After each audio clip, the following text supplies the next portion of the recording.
You're listening to Champion Cinema with Chris and Chris.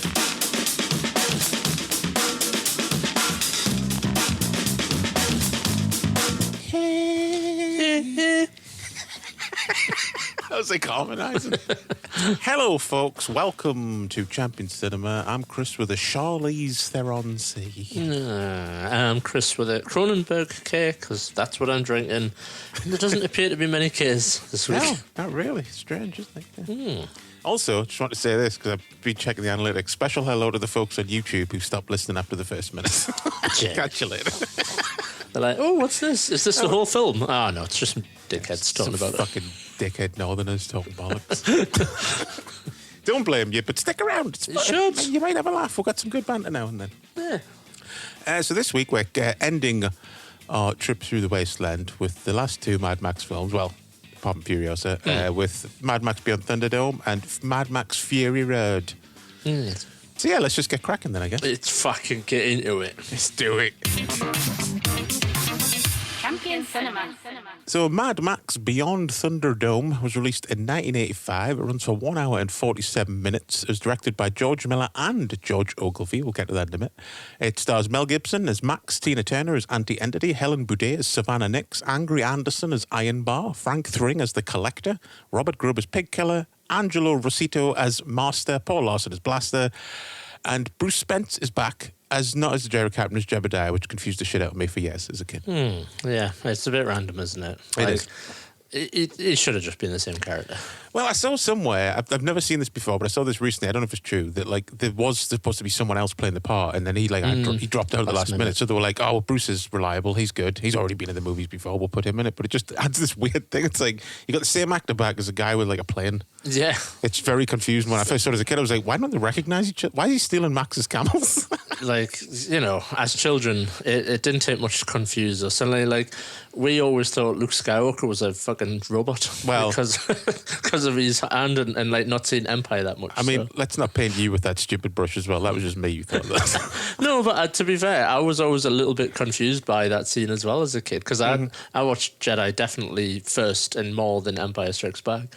So, you know, I was like, why has it got a robot arm? I don't get that scene really confused me as a child. So yeah, like seeing Mad Max Beyond Thunderdome and the guy not being the guy, it's very confusing. Very confusing. But what is the plot to Thunderdome, sir? I've got two synopses this week. Do you really? But I'll give you the first one. When Max's possessions are stolen from him, he makes his way to a ramshackle town called Bartertown, where he is hired by Tina Turner to murder a disabled man. Max... Thought you might laugh at that.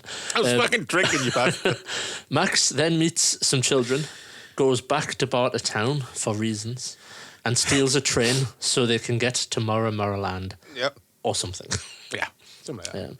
I also asked the AI asked ChatGPT. Oh no, we're not going to get into this. So we're not going to give AI props. I'm stuff. Down with the kids, putting people out of work. so to our AI overlords listening, thank you for this. And it's surprisingly sarcastic as well. Okay. In a post-apocalyptic world ruled by Tina Turner, in brackets, yes, really, Max ventures to Bartertown, where pig shit powers everything. He faces off against Blaster in the Thunderdome, befriends wild children, and accidentally becomes their messianic pilot. It's like a fever dream set in a desert with camels, catchy tunes, and more plot holes than Swiss cheese. Jesus. I like how both you and the AI just call her Tina Turner, as if she's just playing herself. Yeah, I don't acknowledge a fucking random name that she's got. Because her full name is Auntie Entity. Yeah. And nobody ever refers to her as that, right? She gets called Auntie. Just Auntie, yeah. But yeah, Auntie Entity. I guess they probably just realised mid-shooting, like, it's awkward to say. It is. I mean, I think it's more just like the character's got a name, but like no one's going to call her a whole name. If you look at the credits, there's so many crazy names that characters have that you never hear. Yeah, true. But there's just one thing that I was like before the show, I'm going to clear this up, because there's always been two story origins that I've heard about this film. One is that it started out as a separate movie. Yeah, I've heard that. About a bunch of kids in the apocalypse. Yeah. And then George Miller was going to make it, and then someone said, like, well, who could find them? And he went, well, what about Max? and then it turned into Mad Max 3. Yeah. The other story is that it was always going to be Mad Max 3, but if Mel didn't want to do the movie, then he would have made it a separate movie. And that was a quote today I found from George Miller. So that clears that up. Then, Yeah. Interesting. Yeah, it's a funny one. I mean, I messaged you. I kind of, when I was watching it, and said, like, I think I've, like, forgotten how much I dislike this movie, basically, midway through watching it. He's winding us up. Yeah. Because I just think if they'd gone one way or another, it would have been a better movie. But I think, like, it's just a hodgepodge of ideas that hurts it a bit. And I don't mind the children's stuff, the Lord of the Flies stuff. Yeah. But I just feel like it's such a random thing that it just takes a sharp left turn.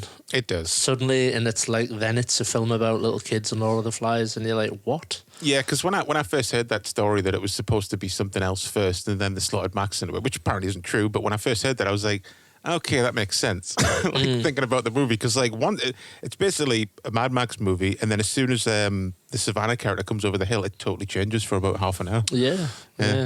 So it's a bit strange. Like, if they just stuck to one concept or the other, like, they could have just had the film start with him, whatever, be a similar sort of idea. He gets attacked, he loses his shit, he gets lost in the desert, and then the kids find him, and there's you start the movie. And he talks, and then the kids are like, oh, there's a place we have to go, and it's where the shiny lights are there, and if we go there, we'll be able to find Tomorrowland. And they go there, and that's when they come on board a town. And it's not actually Tomorrowland, it's some scummy town. And like the finale is a fight in Thunderdome or something like that. Yeah, like that kind of probably, I just feel like opening it with like the whole Bartertown thing and then going, it just feels like back to front. I was going to get into the whole, like, why there's two directors on the movie, and like, if someone didn't know, they might be forgiven thinking that, like, I don't know, George Ogilvy directed one half and then George Miller directed the other half, because I kind of just feel like that. But the reason was he's Byron Kennedy, who he worked with on the first Mad Max 1 and 2, like, died before the making of this film, so he didn't really didn't feel like doing the whole thing. So George Ogilvy did all the drama scenes, and Miller came in and did all the action scenes, basically. Yeah, I've heard that there was many occasions when they were just on set together. Like, like, it wasn't like Miller wasn't there for weeks at a time. Or no, I'm sure he was always there, but it's just he just took a back seat more than the other two, basically. Yeah, which is fair play. I mean, it's tragic, really, isn't it, that his mate died. It was a helicopter crash, was it? Yeah, helicopter crash. Yeah, grim. Yeah, because I'd always heard that it was a helicopter crash while scouting locations for this movie, but I don't think it was. I think that's just a weird, like, twisted, like stories getting mixed up type of thing over the years. Yeah, I think that might be listed somewhere on IMDb. I think it is. I think that's where I saw it years ago and was like, oh, that's sad. But I've watched an interview with Miller recently. He doesn't mention that at all. I think, like, the helicopter crash was in, like, 83 or something like that. Yeah, I was going to say it was quite a bit before it, wasn't it? So. Yeah, it was, like, just not long after. Like, right between this and Mad Max 2, basically. Yeah. But yeah, as for Tina Turner, I mean, this was her first mate. She'd been in the Sgt. Pepper's movie and Tommy. But they're, like, two musical roles. This is her first actual leading acting role. And she just had a massive, first solo artist success in 84. So she was, like, hot property at this time. So it kind of made sense if you want, like, someone... I don't know why they went for someone, if that was their idea. Like, we need someone musical. I don't know. I don't know what really the reason was behind Tina Turner. I have seen, again, how true it is, but I have seen that they, like, always had Tina Turner in mind. And I think part of it might just go towards, like... Tina Turner's like a self-made woman in some ways. Yeah. In terms of, she had a horrible start to her career, like abused and stuff. And then she's kind of like scratched and clawed and built a life into like this massive success. So maybe that's the character that we're trying to represent. Yeah, because I think actually I have seen a quote from Tina Turner said just saw like a lot of herself in the character. Yeah. Like when she read it, she was like, I can relate to this at least. Yeah. It's cool. It's an interesting one. I think Tina Turner does really good in the movie. Like, to say she's not an actress or anything. I don't really like her dialogue that much, I guess. No, it's the whole movie's like got an odd feel about it compared to the others. Yeah. Like, not just like because it's a bit lighter and stuff. Like, although I do like it how like it almost feels operatic in parts, like the way people speak. Yeah. Like that bit in particular. I mean, obviously there's the guy, what's his name again? Dr. Dealgood, the guy who introduces Thunderdome. Yes. There's his big speech. That sounds like something from a play. Like someone like talking to an audience. Like bloody Rocky Horror Picture Show. It feels like something out of that. Weird. And then there's that moment after Thunderdome when he's about to walk out and Iron Bar just goes, "Listen to the law," and then everyone has a little speech. Then it pans up between. It just all feels very theatrical and operatic. I quite like that about it. Really. Yeah. And I like the idea of the character. I think it's unique, this film, in the fact that it's the only movie that has a female villain, lead.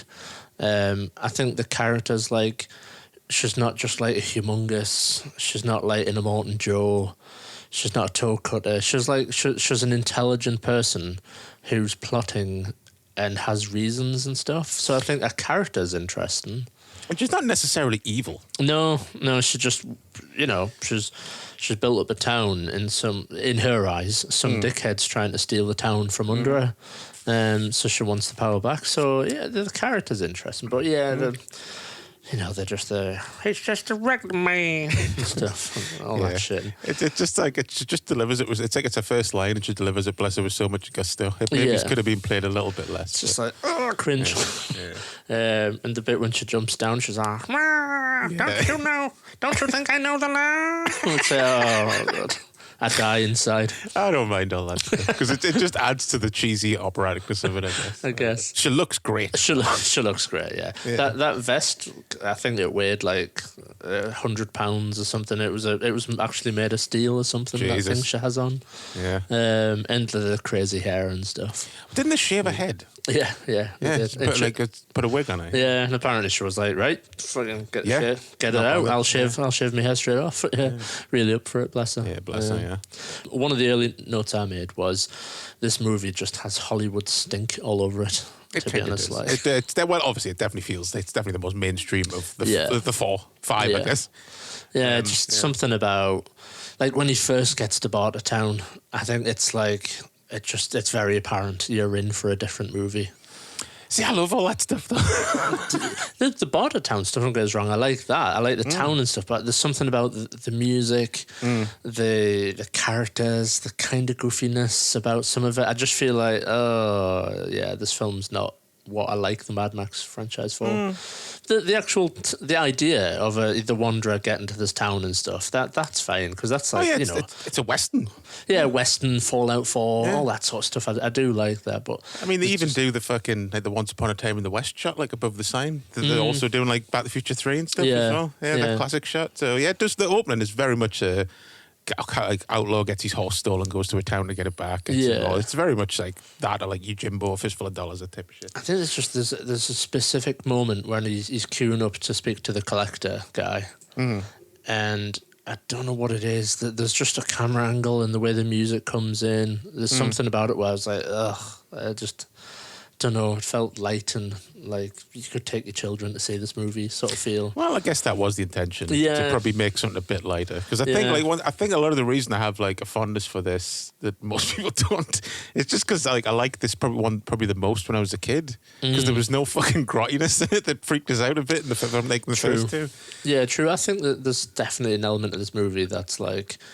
And I'm not just dismissing it by saying, it's just nostalgia, but I think it helps if you watched this as a kid.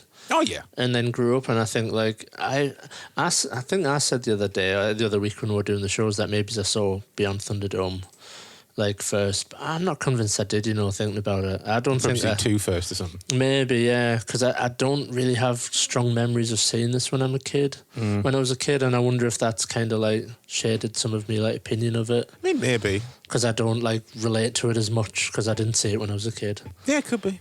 Maybe, but, yeah. But yeah, it does have like almost a feel, probably because of some of the score, but I don't know, it reminds us weirdly of, not just because of the kids, of Temple of Doom. Yeah. Oh, yeah. Yeah, definitely. So it has a bit of, I wouldn't say a Spielberg feel, but it definitely has more of that 80s blockbuster adventure feel, than it's got more of American money behind it and stuff. So yeah, because it's still like, because I think it's not like flooded with Americans, obviously, this film or anything, in terms of actors. I think obviously you got Mel Gibson, Tina Turner, and like maybe he's one other American. I think people will be angry, but Mel Gibson is technically American. Yeah, well, that's why I counted him in that. Yeah, so like when you count like how many Americans are in this movie, that's what I mean. Like Tina Turner, Mel Gibson, because people always think like Mel Gibson is like this born and bred Aussie, Yeah. but he immigrated, didn't he? He was like born in America and moved to Australia when he was really young. like 11 or something. Something like that, I think. So he's not fucking true. He's not a real one. Can he take a punch to the stomach whilst balancing a beer on his head? I mean, probably. So if he can, I'll accept him as an I Australian. bet he could. Yeah. One thing though, like me and Stacey talked about this. Stacey raised it. To be fair, give her the credit. That's kind of the trajectory of these movies, like Mad Max 1, 2, and 3, kind of matches the Evil Dead films when you think about it. Yeah, it kind of does. Yeah. You know, the whole like you've got the first movie that's kind of culty. It's a bit ropey. It's really like independent. Low budget movie. Then the second one's kind of like refined it a bit, and it's like the one that's often remembered as being the favourite. Yeah. And then the third one's the like, right, this is the mainstream foray. Yeah. And it feels like a genre shift. Yeah. As well, almost. Tone's lightened. It's bigger budget. Looks flashier. And ironically as well, because you can even dig deeper. They're like in Evil Dead, there's like a prophecy of like a saviour. And there's like a little drone of Ash and stuff. Yeah. And there is in this movie as well. Yeah, with like the that is- prophecy with the children. Yeah, that's true. So it's yeah. kind of like interesting. Like really matches the trajectory of those films. There's one thing I never understood about that bit in Thunderdome, though. When they unveil that picture, have they just drawn that, or was that drawn before he got there? Because if so, that's a hell of a coincidence. It's very specific. He's like, fucking hell, you even got like me grays and me shoulder pad. And everything. yeah. I always think that. I'm like, wait a minute, did they draw that when he was asleep? Maybe they just quickly drew it and they're like, nah, it's always been here. That picture. And he's like, it's still wet. Then he just knocks her out like he does in the movie. Like. Yeah. Apparently that was a total ad-lib scene and he really knocked her out. It's not even alleged. It's not true. Don't sue Mel. But yeah, we've talked about a few times on these shows about how much like wrestling has taken stuff from the Mad Max movies. Thunderdome was the thing that inspired Dusty Rhodes to create the War Games match back in the day. Yeah, it's mad how the word Thunderdome has like crept into popular use. Yeah, really. it's crazy. It's become just a way to describe like a big battle between people, isn't it? Yeah, Really, yeah. like a life or death battle. Like, oh, I've put them in Thunderdome, or like even with WWE going through the pandemic thing, Yeah, I was they gonna called say, their theatre Thunderdome. Thunderdome, yeah. Is the Thunderdome a bit lame though? While we're on the subject, Well, no, I wouldn't say it was. What do you mean the idea, or like the execution? Yeah. Well, I mean for the time. I guess. It seems really grand, but then like I don't know, just something about it seems surprisingly small. Yeah, I think just the problem is like it's the way, like, because of lack of what they could do at the time. Yeah. I just think they spend too much time on it. Like looking back at this time, like, of them just bouncing around trying to hit each other. Yeah.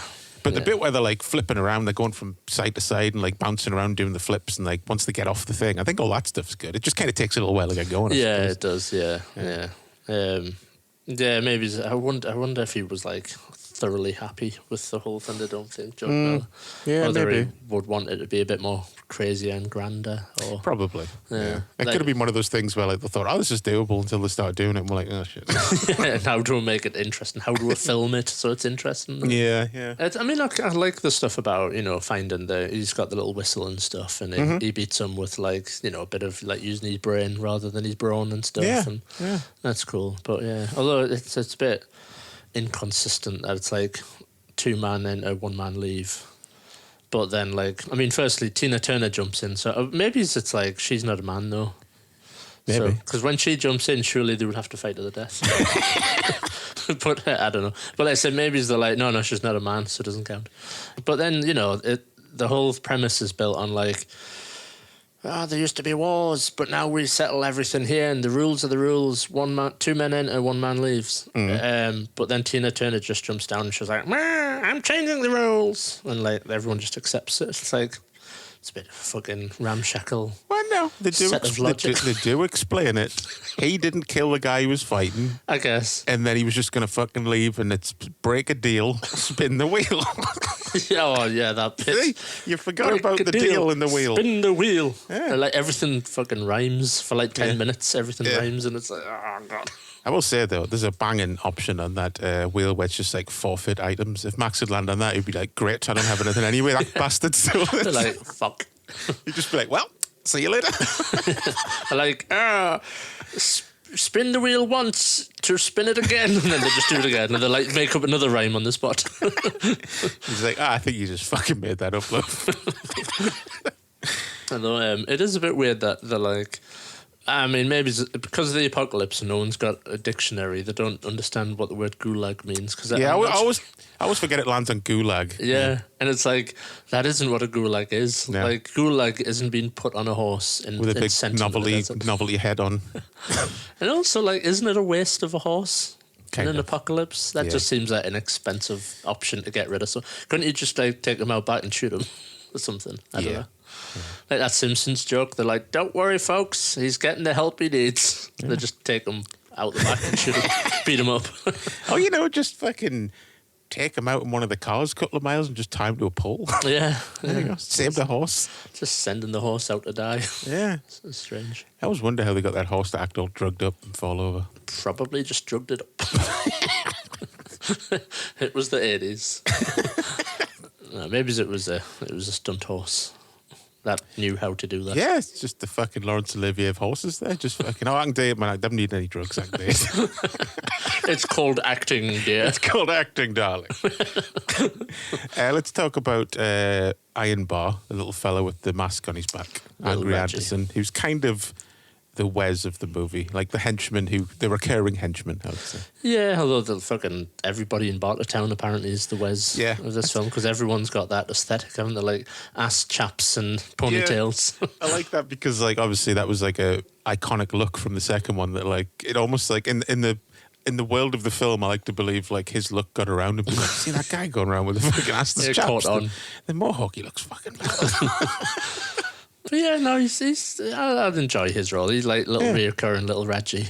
I just love like the history behind the actor because like he's a singer in Australia. Oh yeah. Member of a band called Rose Tattoo. They've been around since the 70s. But most notably, one of his songs entitled Suddenly was the soundtrack to Kylie Minogue and Jason Donovan's wedding on Neighbours back in the day. Mental. And when I saw the music video, I was like, what the fuck? It's just weird seeing him sing a power ballad. Yeah, that is. He's got a great voice though, but it just him, like the little stocky bald guy singing like some beautiful 80s power ballads. It just looks like a joke. I don't know. It's weird. It's a weird wind up. Yeah. Isn't Iron Bar as well? That's some reference, isn't it? Some Australian reference. It's a reference to there was like a famous politician or infamous politician in Australia who his nickname was like something Iron Bar. I think he was famed for like beating up an Aborigine guy with an iron bar or something. Jesus, it's a hell of a fucking namesake, isn't it? Yeah, I think he was like, it's, in some corners loved and some hated. He was I would hope. Well, yeah, I think he was one of them guys. Like, oh, he'll get it done. He doesn't take any shit off anybody. But it's like, well, yeah, but come on. Yeah. But yeah, I think vaguely. I'm paraphrasing. I may have misquoted some of that, but from memory, it always stuck in me head, the Iron Bar thing. Oh, I did not know that. Yeah. I'll have to have a look. This movie's interesting that it just leans this time. There's no doubt. They're just like, it's the apocalypse. Yeah. They mention right at the start of the movie, there's a guy like selling water or trading water, and Max has a Geiger counter. Yep. And it's like, oh, it's irradiated. And I think there's a cafe or a little bar in Bartertown called like the Atomic Cafe. Yeah, that's a reference to something else. I can't remember what. I've read before that's like a reference to a story or another movie or something. Yeah. Like that show. Yeah. But yeah, just like, and I think isn't it mentioned about something, the bombs dropping or something. Yeah. So it's just like, there's no doubt this time. I mean, because in the last film, there's the whole oil crisis and stuff. But in this film, it's like, it's the true. It's the apocalypse has happened, basically. Yeah, and even Tina Turner makes specific mention of like the day after.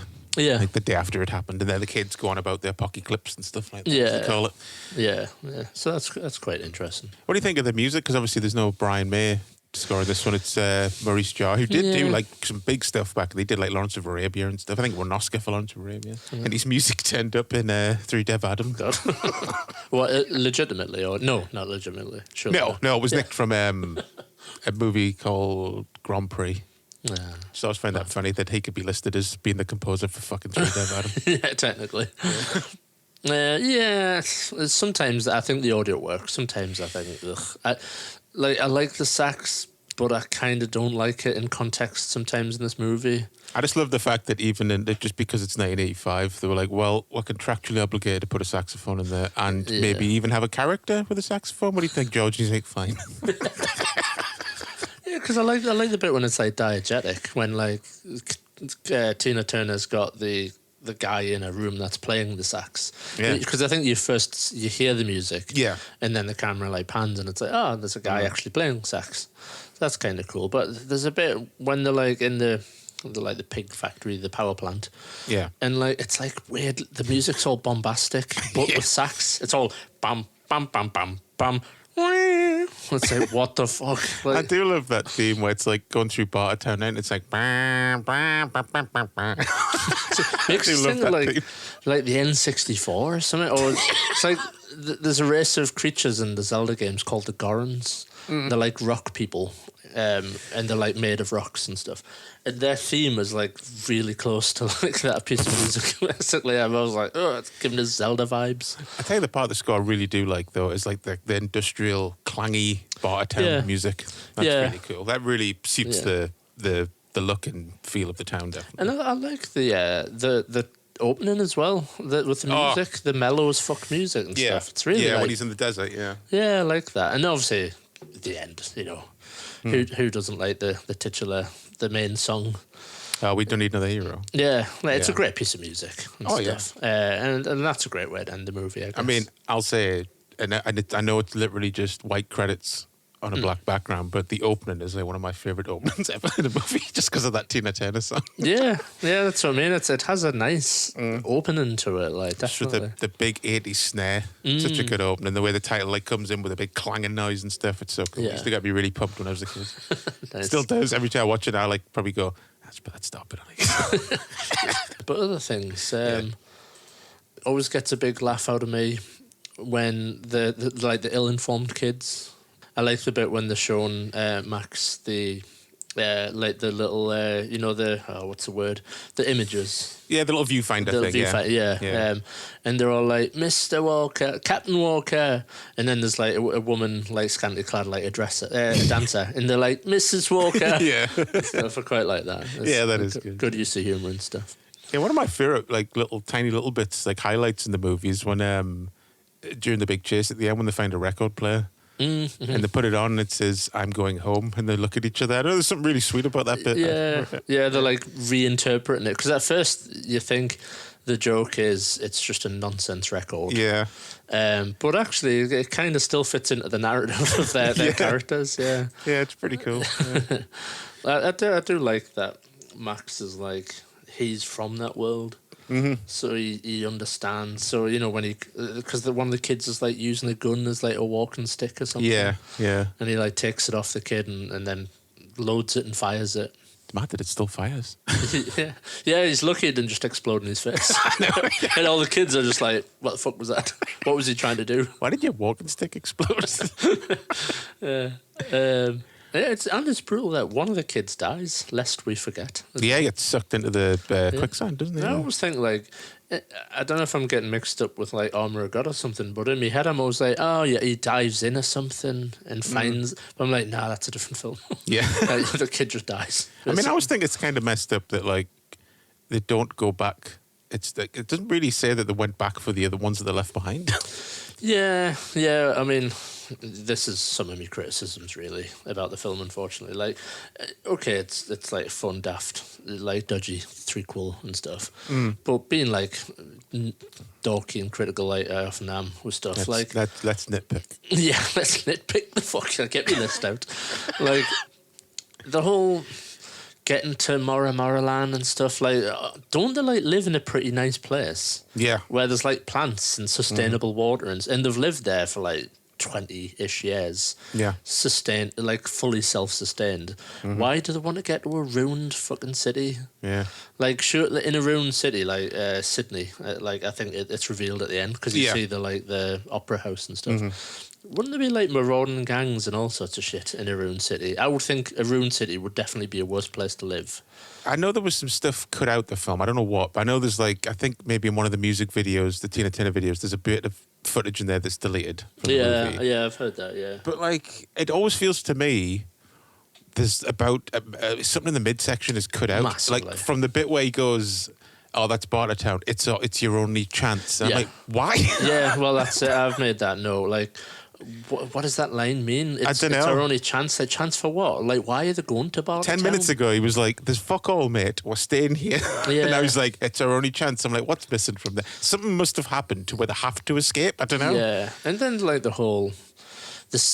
their plan seems to hinge on liberating Master, the little guy. Yeah. And it's like, why are they liberating him and what use is he to them? It's almost like he's like, oh, I have the technology to get you to Mora Land. Yeah. And then it's like, so that's why they're going for him. But none of that is ever sort of said or explained in the movie. They just go there, free him. Suddenly he's a good guy.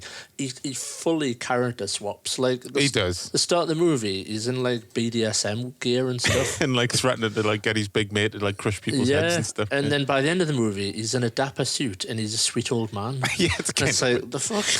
It's not explained. This is just pure like guesswork. Unless like Max's like mindset is, okay, we'll get the guy that helped build this town, Yeah. and then we'll take him with her, and then he can fucking rebuild Sydney. Yeah. I don't know.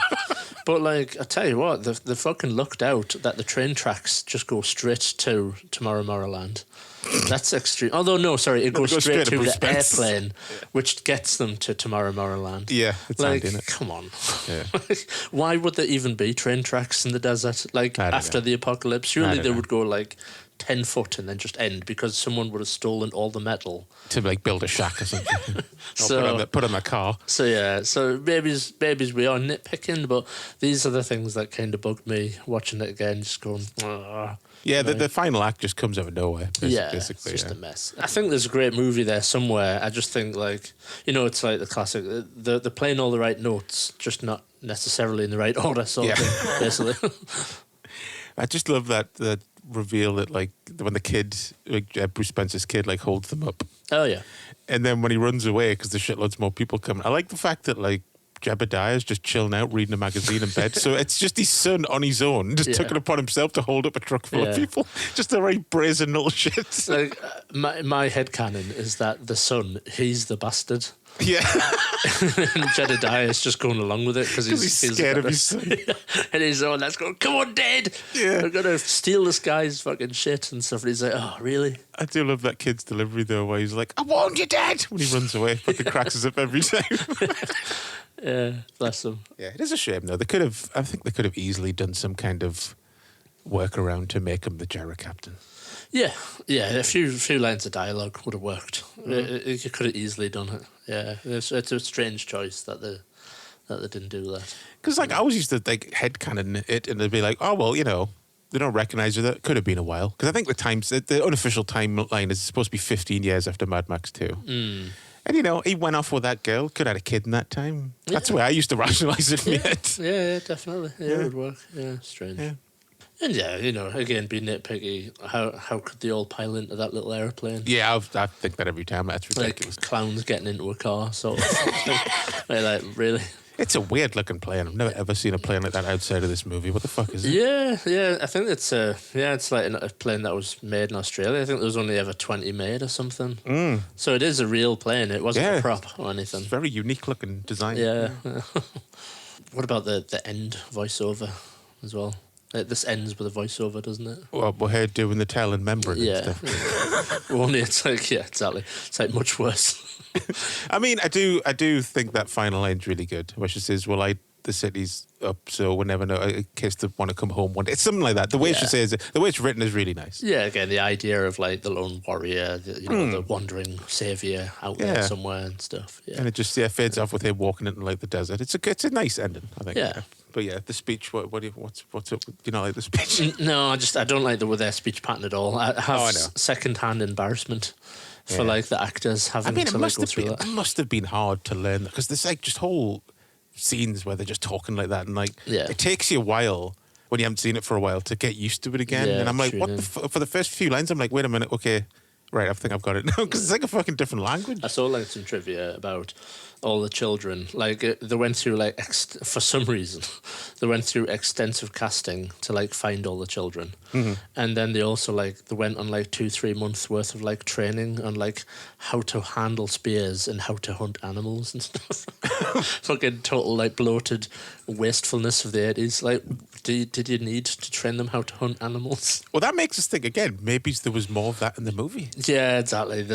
Clearly there was something else going to be in this film. Or at least planned to be in the movie. I know maybe they didn't shoot it, but maybe in the original script there was more of them in the village before the finale. Yeah. I totally agree, though. It does feel like there's something missing from this movie. There's just one point where like it just switches and we're fucking on our way to the end credits, basically, and you're like, what? Why? Yeah.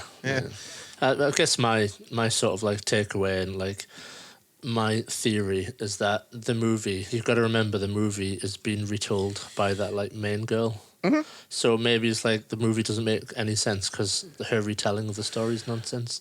She's all like, Maxi man, he came from the sky planes and stuff. So that's why the film's just fucking garbage and all over the place. Because she's got a shit memory. So everyone comes away from the campfire going, I think I got it. Something about pig shit? Something about pig shit and Tina Turner, I don't know. Maybe I'm just being unnecessarily harsh in the film. Yeah, a little bit. You know what you're being? You're being a hater. I thought you were going to be like, bitch. You're being a bitch. So any highlights? If you went over all your highlights. The fucking credits. No, I'm just kidding. I mean, what do you think of the end chase? It's nowhere near as good as any of the other ones, but it's fine. Yeah, no, the end chase is actually good. I think once it becomes Mad Max 2, basically, it's like, there's some Mad Maxiness. Yeah, because that's the other thing about it. It's like they just were like, well, we've got to end it with a big chase again. So that kind of almost feels shoehorned in as well. Yeah. It's like that's another thing about the last third where you're like, it's just get to the chase time, I suppose. Yeah. But it is cool. It's nicely shot. It's just classic George Miller doing a Mad Max movie. You know, it's like a massive open landscape, loads of interesting cars, all like ramshackle, like hodgepodge together. Yeah. Everyone looks like badasses. It is good, the end chase. All powered by pig shit, though. I bet it stank. yeah, little methane cars. And you know, it's interesting that they tried something different with the train and stuff. I don't know what fucking the 80s was like with trains, Back to the Future, and people were suddenly obsessed with trains and stuff for some reason. But it is interesting that they did something different. Yeah. Rather than just being another truck or like that. There's some good stunt moments. I like the bit where Iron Bar's like hanging off the side and he's it's almost like a Jackie Chan stunt where he's like keep lifting his legs up to avoid the barriers. Oh yeah, that is good. Yeah. Good. And then the little kid's just there with a saw. That's such a good reveal. That he's like, phew, oh fuck. Yeah. It gets a bit Looney Tunes, I guess. It does, yeah. Like with him with like he's got like blackface from the explosion. Yeah. His car gets absolutely obliterated by the train. Like a massive cloud of ball of fire, but then he's just got like soot on his face. It almost feels like a parody of like Wes coming back in the second one. Yeah, you know what I mean. But they just keep doing it with him to the point where you're like, this is getting a bit silly. But yeah, for me, just I think I said this a couple of weeks ago about this one. Like the first 45 minutes is some of my favorite stuff in the series. Just like just for me personally, aesthetically, like the way it looks. Yeah, and it's because you know the time period it was shot in '85. Even like probably like the film stock, the lighting. That's just how I like. When I think of post-apocalyptic stuff, I think of the Bartertown scenes and like the introduction and all that stuff in the desert with the camels. It's just they use some great like the shadows and the lighting and stuff. And it's such a good looking movie for that first 45 minutes. Yeah, definitely. Yeah. But yeah, I like the movie. I think it's unfairly shat on. I don't think there's some people who just completely discredit it as the garbage one. I'm like, come on. Oh no, that's not fair. For me, it's probably just personally the weakest one out of them. But it's not unwatchable or anything. There's definitely some bits to take away from it. No, definitely. So yeah, let's move on to Fury Road.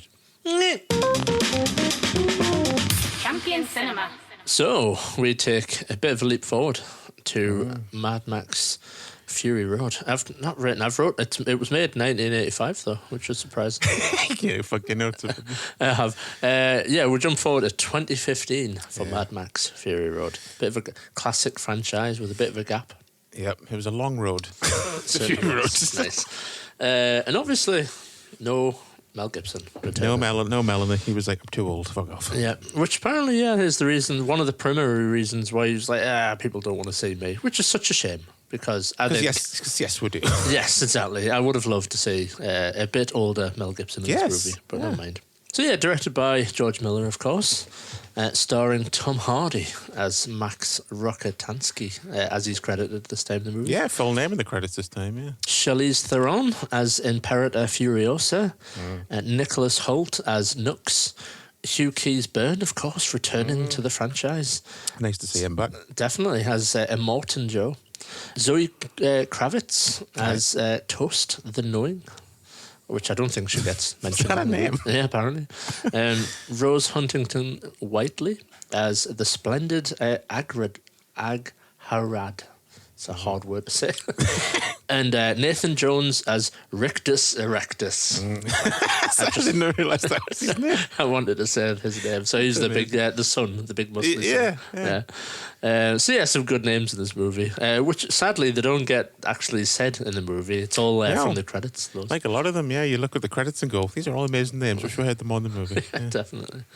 So then, what is this movie all about? Short synopsis. Big chase, crash, bang, wallop. Yes. Yes. Yeah, they went with a simplistic approach this time. They were like, should we have pig shit powered towns and that? Nah, how about just a big fucking 2-hour car chase, basically? But let's have a quick look at the troubled, long production timeline of Mad Max 4.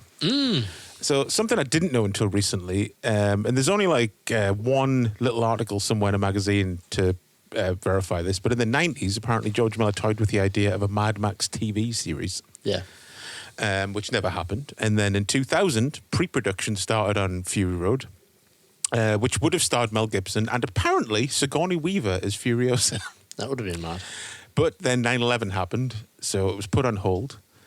And then in 2006, it was back on, but without Mel. And then a few years later, it was scrapped as a live-action movie. It was going to be an animated movie.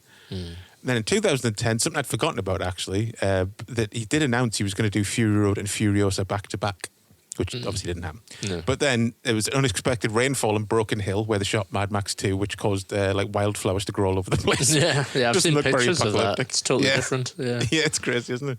So they took it shooting back to Namibia, which is where they were going to shoot in the early 2000s. Filming eventually began in July 2012. So that's a long...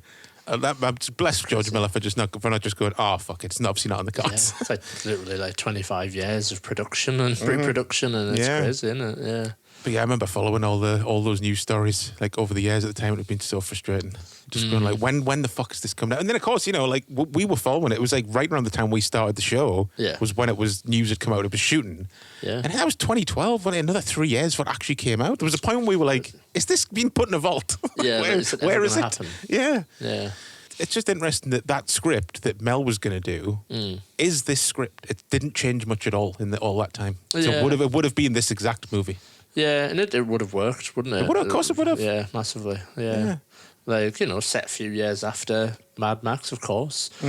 Max is much older. I think one of the reasons he said he was like, not like just appearance-wise too old, but he was too old to do the stunts and stuff. And it's like, well, you wouldn't do the stunts. You don't do them, yeah. Yeah, oh my God, just get a stuntman. You ever heard of stuntmen? Because that's what really annoyed me at the time. Like when he said that, and he was like, "Oh, like I think he even said like I'm too old to be doing those kind of roles anymore, like action movie roles." And then like the next year, he came out in that movie Bloodfather, where he was riding a Harley with a shotgun. I'm like, "Come on, Max! I mean, Mel."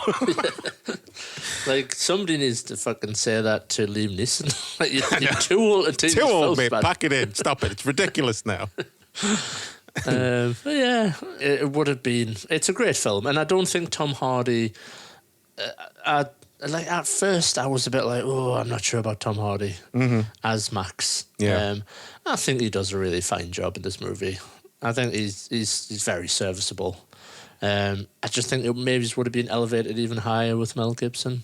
It would have. It would have just felt right. I don't know, because like the film now, like I think it's kind of been... George Miller never really said one way or the other, but to me, it's not a sequel to Thunderdome or any of the other. It's just its own movie. Feels like it's a reboot, remake. Reboot, almost. very, very soft sequel. Yeah. But, you know, that being said, it is absolutely supposed to be, a follow-up, a sequel to the... Not made at all as a remake or reboot or anything. No, you can look at it like that, but I think like people have like because I will say as well, if anyone wants a more comprehensive look at like the Mad production and all the more detailed look, find a channel on YouTube called Mad Max Bible, and he did a great video on the timeline. It's called Mad Max Timeline Part 2. It's a very good video. It's about 20-25 minutes long. Cool. Yeah. So what about the overall world building and the aesthetic of this movie? Are you a fan of it? Or?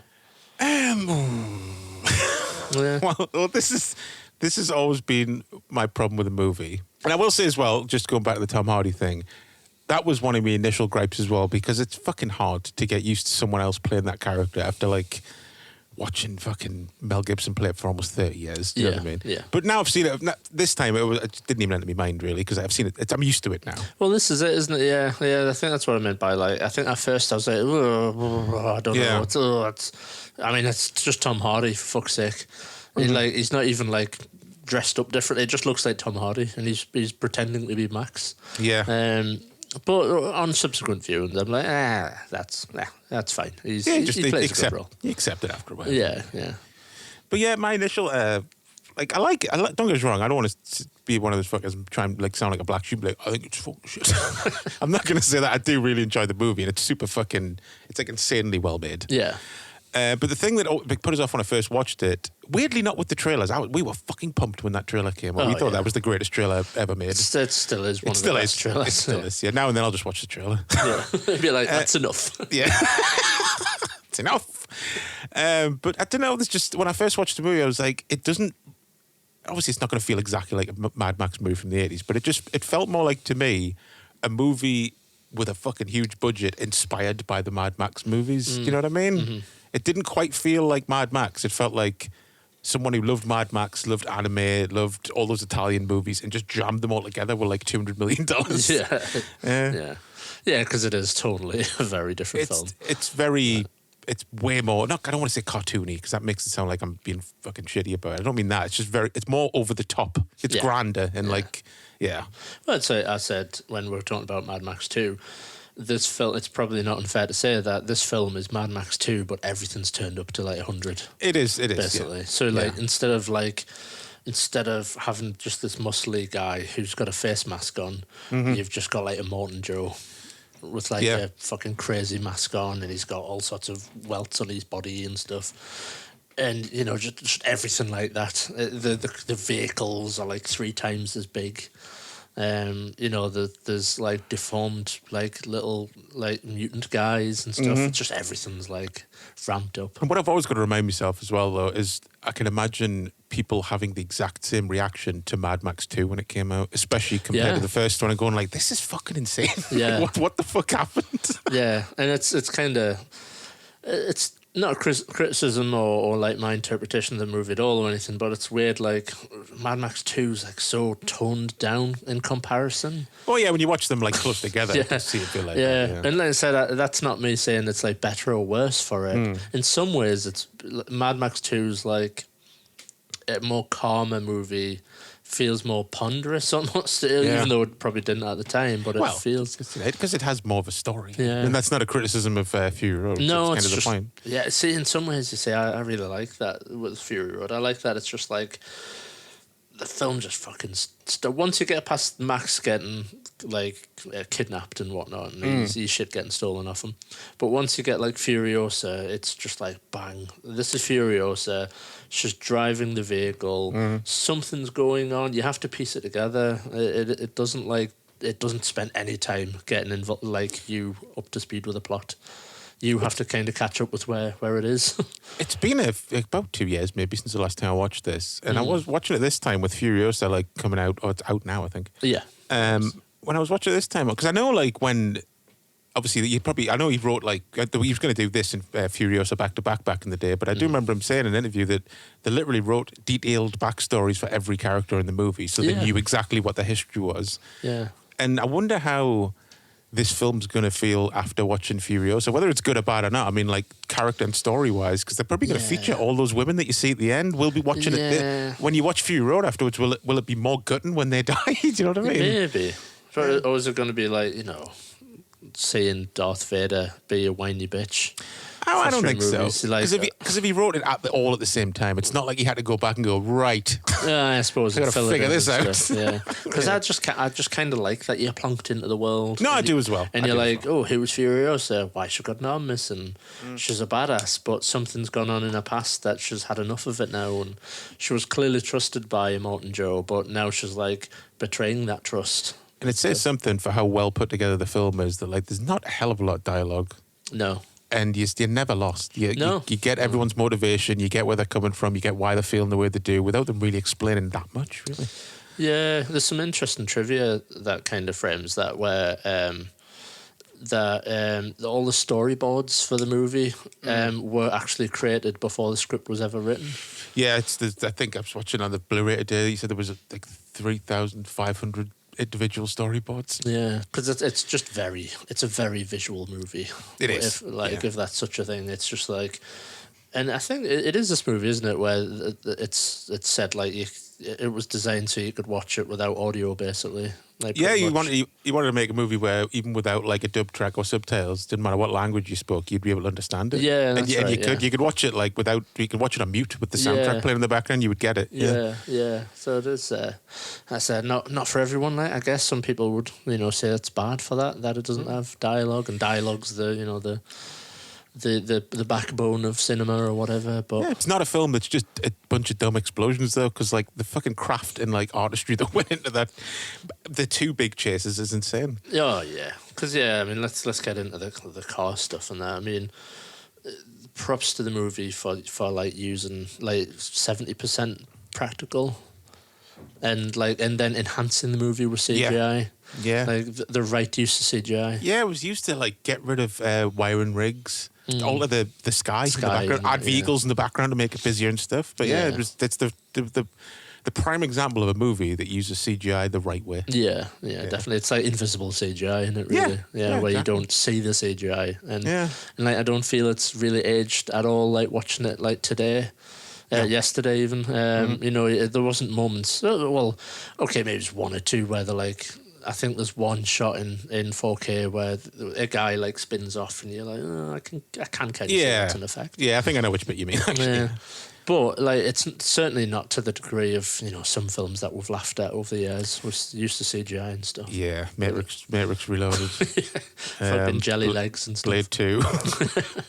It's fucking fantastic. I mean, watching it in 4K, like on a really nice screen and stuff, it's such a gorgeous movie for that. It is. If you're into that sort of thing, I will say that, because obviously it has a very like high colour. Yeah, HDR-y sort of look. I'm not a fan of the fucking colour palette. I've always got to fucking turn my colour down on my TV because I'm like, Jesus, it's too colourful. Yeah.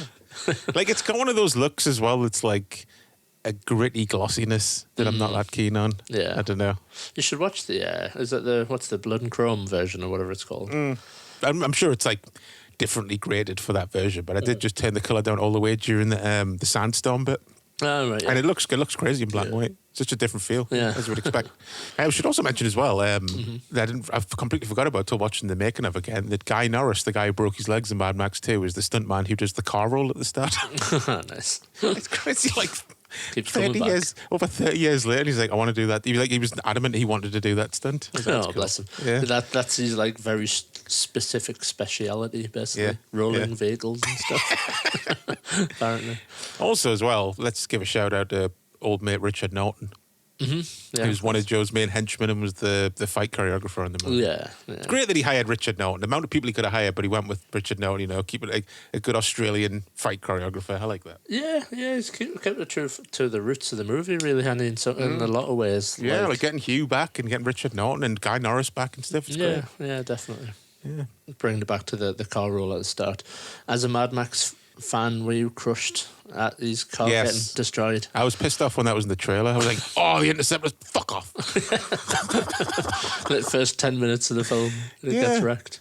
It's annoying. Well, it does come back, technically. It does, but then it gets fucking destroyed again. Yeah, it gets crushed. And then you got to put up with, like, even in between, like, you got to go through, like, all of Thunderdome without a single being intercepted. Yeah.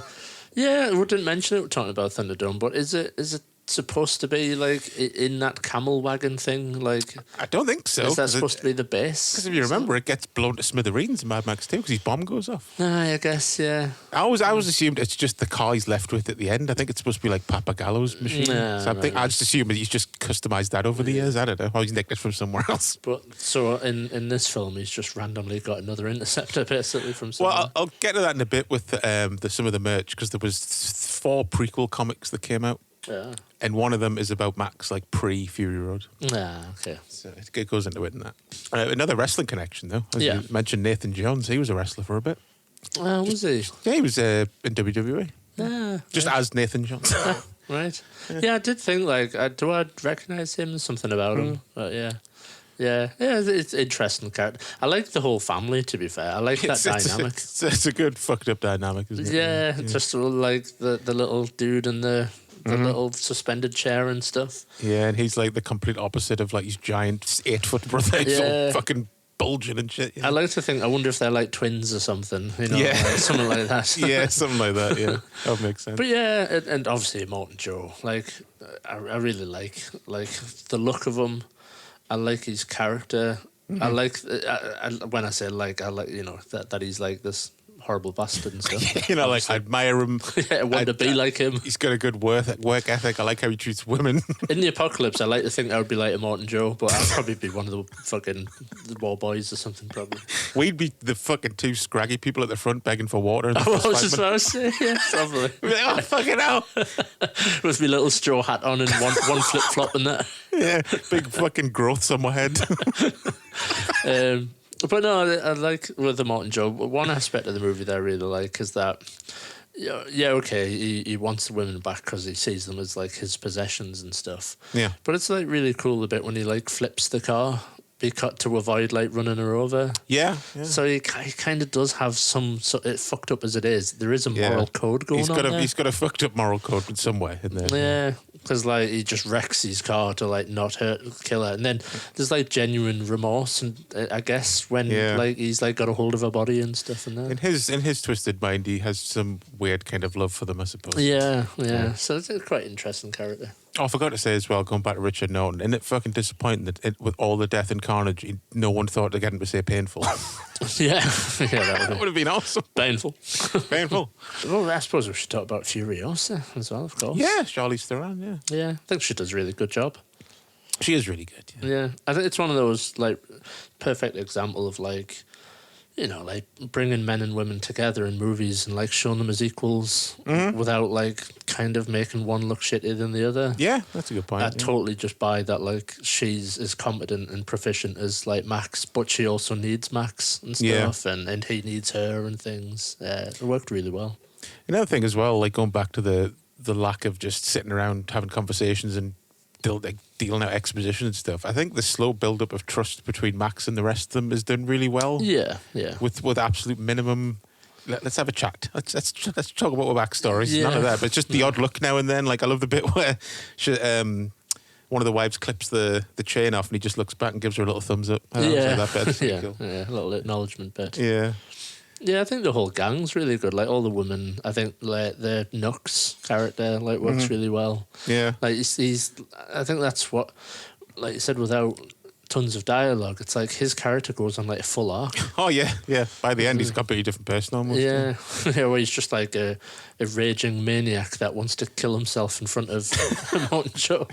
But by the end, he's sacrificing himself for the betterment of the team and whatnot. I will say though, there's just a point in the film where I start to get really sick of all the Valhalla Chrome stuff. Oh really? I'm just going, shut up, just shut up.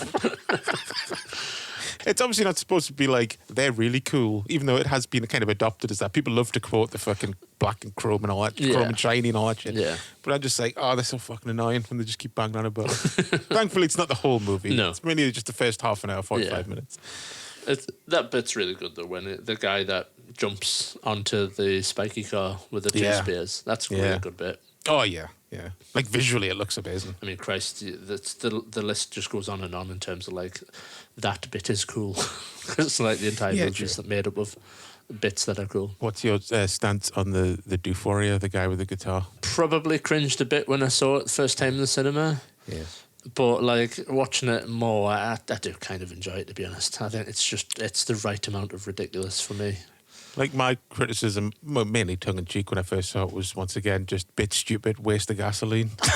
Yeah, true. I suppose. But there are a bunch of fucking psychopaths in about like the triumph of war and all this, and like grand fucking spectacle. So it would make sense that they've got just a truck with drummers on it and a big fucking amplifier with a guitarist. I guess at this point they're supposed to be like, they come from the Citadel that has shitloads of water, and then there's like a town that specialises in gasoline, and there's a town that specialises in ammunition.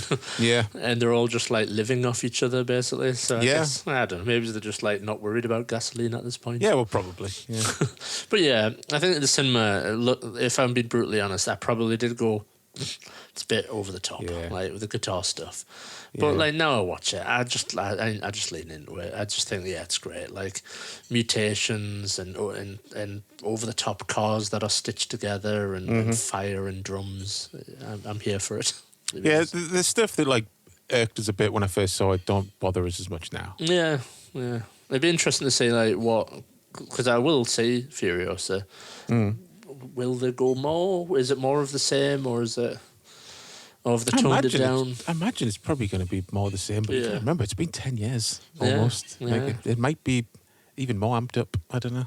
It certainly looks more CG heavy than Furious. Yes, yeah, definitely. Yeah, and you can tell that, can't you, from some of the bits in the trailer. Like your eyes can detect that, like they're not really there or something. There's something going on. Yeah, definitely. Yeah. Highlight of mine is like probably the quietest bit of carnage in the movie, where Max just walks off in the night and then you hear an explosion, then he just comes back with shitloads of ammo. Yeah, just a bag of ammo, yeah. Yeah, I love that it's just a weird little mystery bit they don't feel the need to show or explain.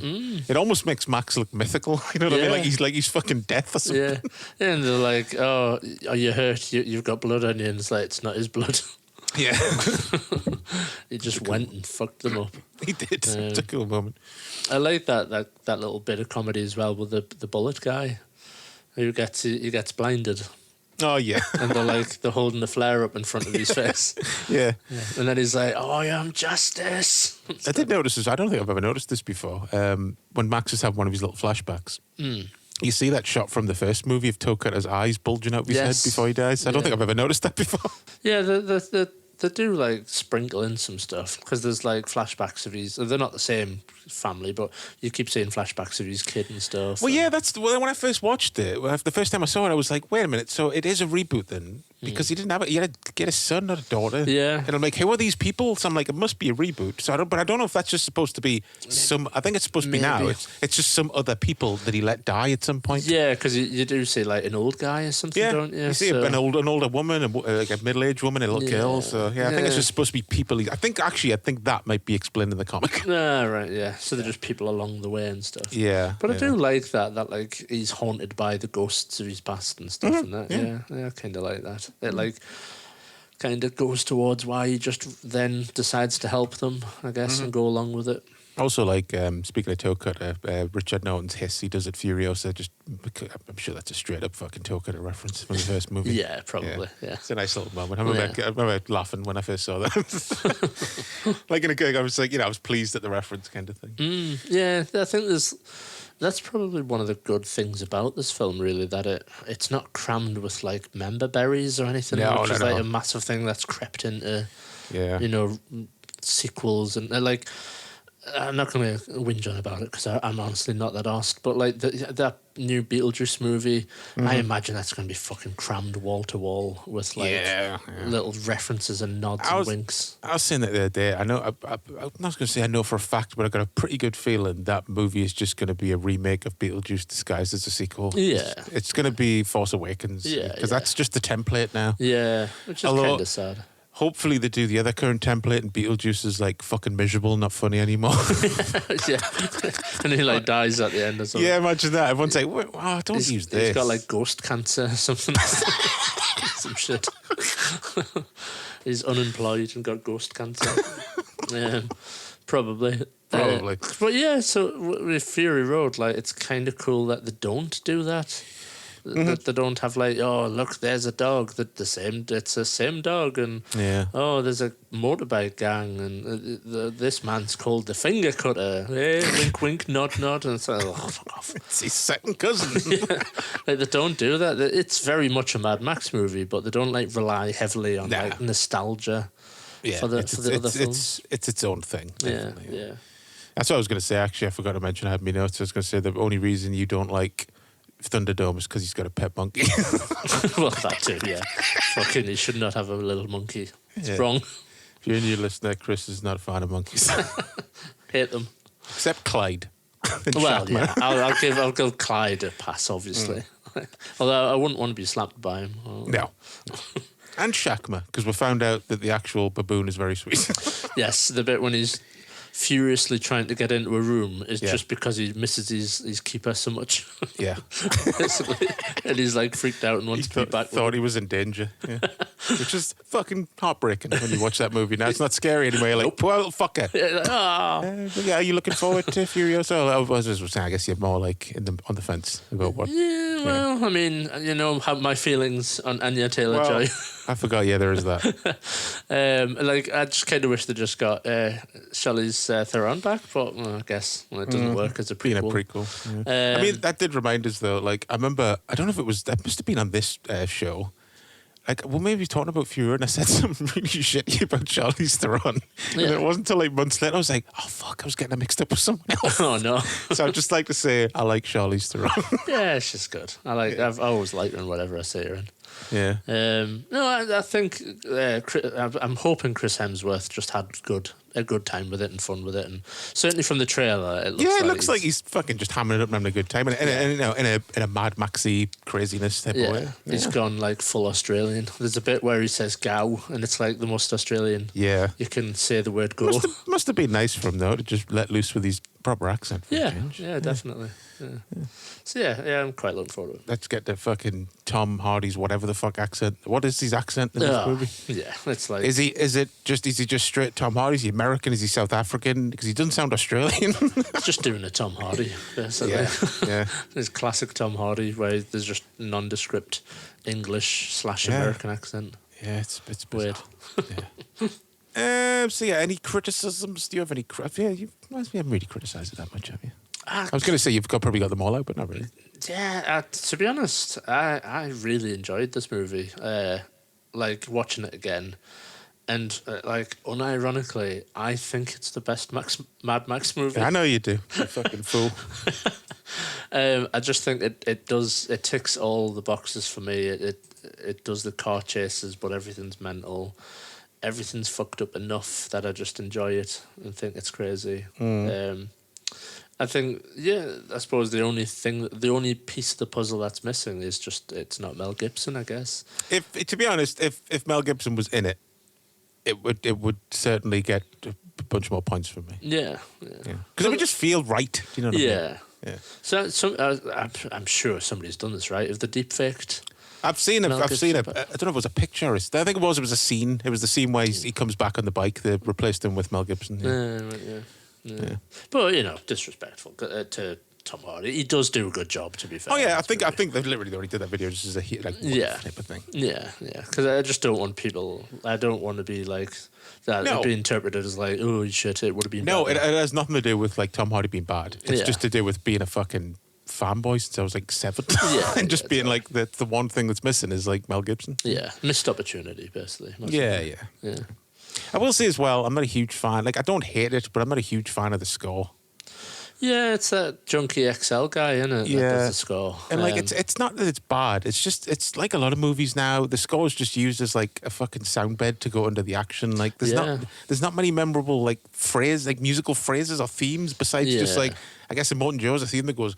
And I'm like, that's like every fucking movie now, just a single note. Yeah, it's interesting that like a film like like this and Star Wars: A New Hope specifically, like that was a movie as well that was kind of made like Lucas always said he made it to you could watch it without the dialogue. Yeah. And it's but the difference with that is yes there are strong visuals in Star Wars, but it's the music that powers that movie probably exactly, more than anything.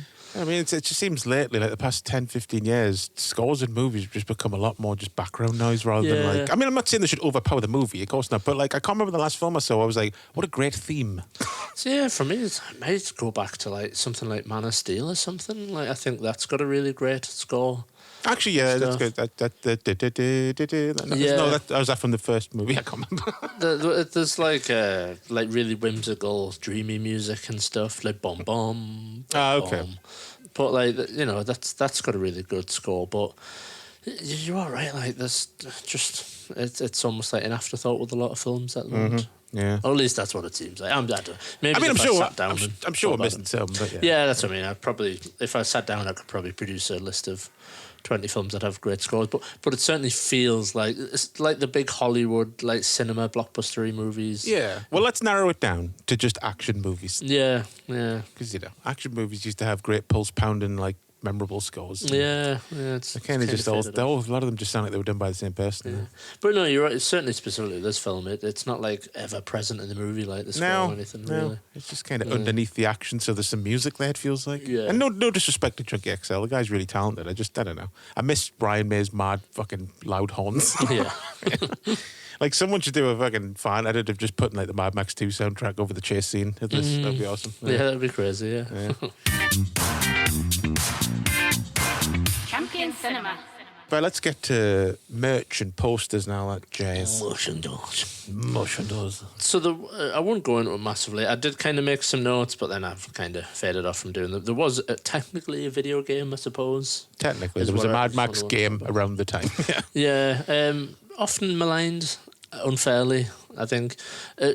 The stupidest thing that the company, the producers of that game did was that they released it on the same day that Metal Gear Solid 5 came out. Oh, really? And it was just like a stupid time to release it because like everybody's on for a new Metal Gear game at that point. Yeah. So they were always going to struggle in the sales.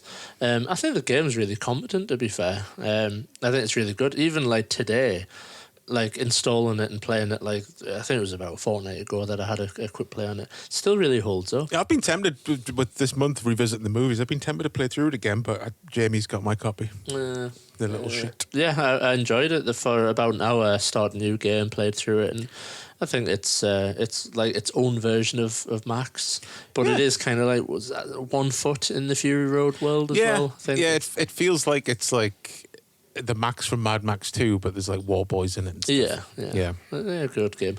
But aside from that, there isn't much like official, action figures and stuff out there. Yeah. There is a few 1/6 stuff that I won't really go into because they're all like unlicensed. And there are, go searching for them. There are a few figures for it. There's a really cool Immortan Joe figure actually did I send you the picture of it? I don't think. No, I don't think so. I'll send you the picture after. Really nice, like third-party Immortan Joe. They've nailed the figure. Like it's great. Oh, nice. Tempted by it.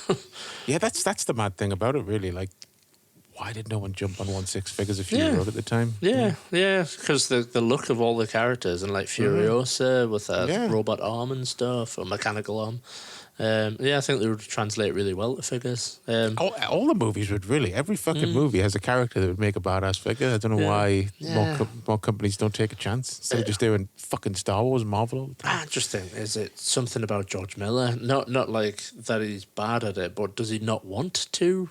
Maybe. The holding back from licensing, or it just seems a bit, because you can say that really about all the Mad Max movies, that there isn't like a ton of like, over the years, there hasn't been a ton of action figures, a ton of video game tie-ins and stuff like that. It's interesting. Well, I think George Miller does outright own like Mad Max 2 and 3.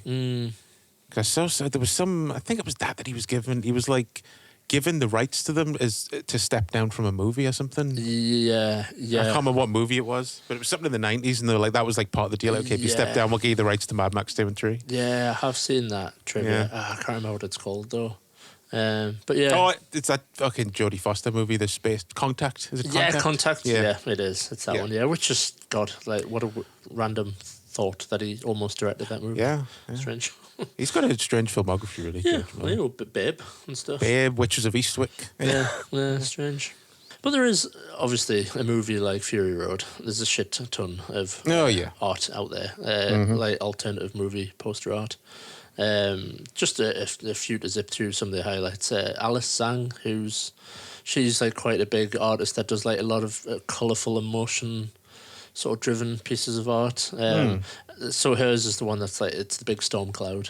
Yeah. Piece of art. I really like that. Yeah, that is really It's nice. obviously a key scene in the movie, that whole bit. Christopher Cox did a really nice bit. He always does like images within images, sort of stuff. It's very much his style. I really like it. Christopher Shy, there's 3 pieces of art by him. That's like incredibly moody. They're like oil paintings. Oh, yeah. They're really nice. They all kind of have the same theme of like a central character kind of like stood there in the middle of stuff going on at the bottom of the picture. Really nice art. Carl Fitzgerald, really nice. It's the one with the war rig. and Oh, stuff yeah. on it. That's really cool. Again, the colour palette and stuff's very much of the movie. Killian Eng, he's quite a big artist. Oh, yeah, we've mentioned him a couple of times. Yeah, I really like his stuff, his art style. He always does like vistas and stuff, where he does that a lot. Krzysztof Damaradsky, again, very much his style, like very detailed and complex artwork. It's the one that's it's all like purple and orange with Morton Joe at the top. Oh, yeah. Only a couple more. Kwao, Thai artist. He's fairly new on the scene, but he's done some really nice art. He's like, it's always like really just bang on. He does faces and stuff really well. That's the one that's all white with Tom Hardy pointing the shotgun. Yeah, that one's really cool, yeah. I always say it, but Tyler Stout, not really my sort of style. He's going to listen one day and be like, fuck you, bad-mouthing us every week. What's wrong with my art? It's very good, Tyler. It's just not his cup of tea, apparently. It's just the pulpy comic bookiness. I don't dig that.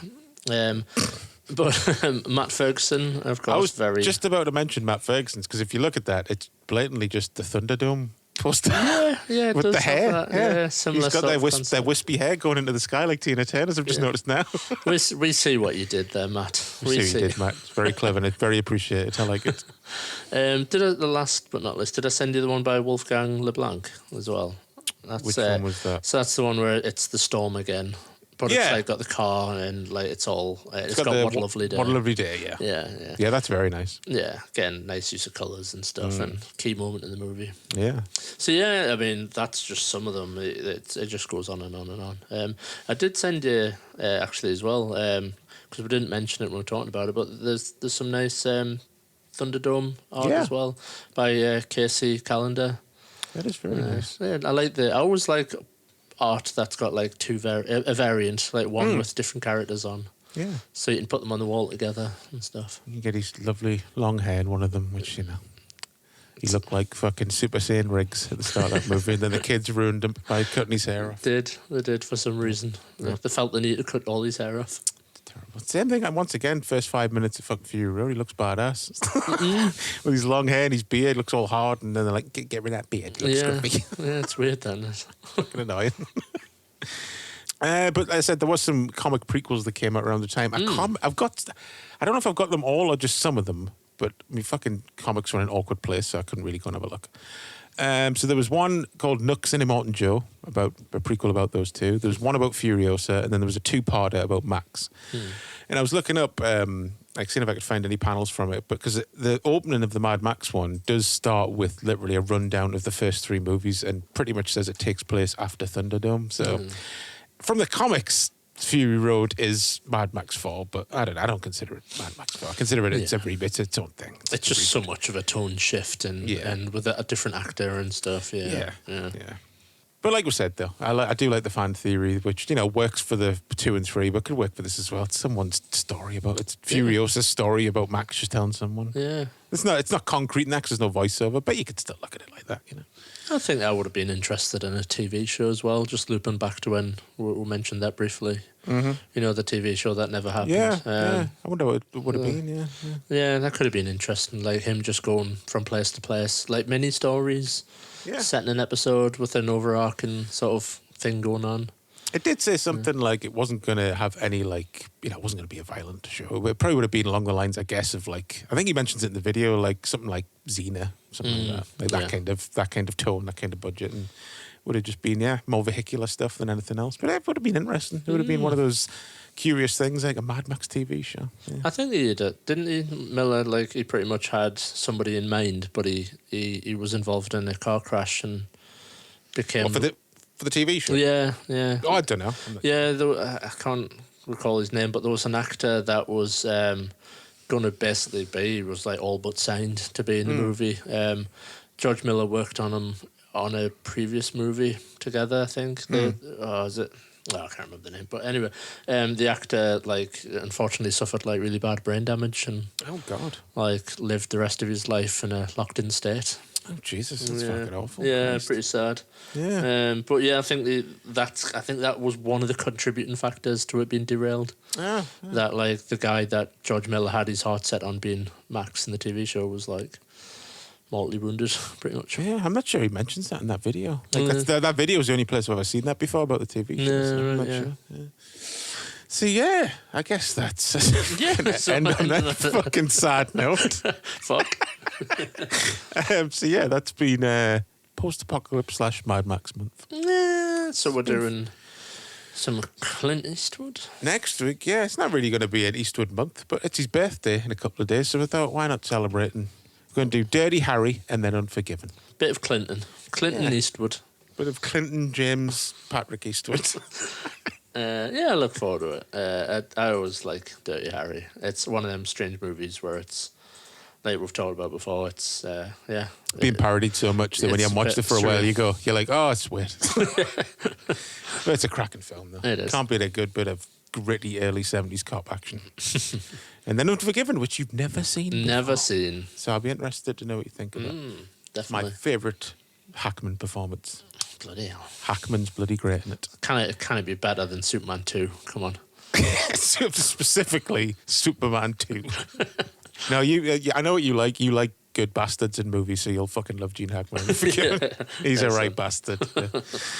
So until then, folks, you can catch us on Instagram at Champion Cinema Pod. We're on iTunes, obviously. Well, Apple Podcasts, sorry. We're on Spotify, YouTube. Got a bloody T-shirt shop and everything. We're a big deal. Ooh. So until next week with some Mr. Eastwood, I'll see you down the pit, you skags and slangers. See you on the heap. I'm trying to think of an Australian word. The larrikins. There you go.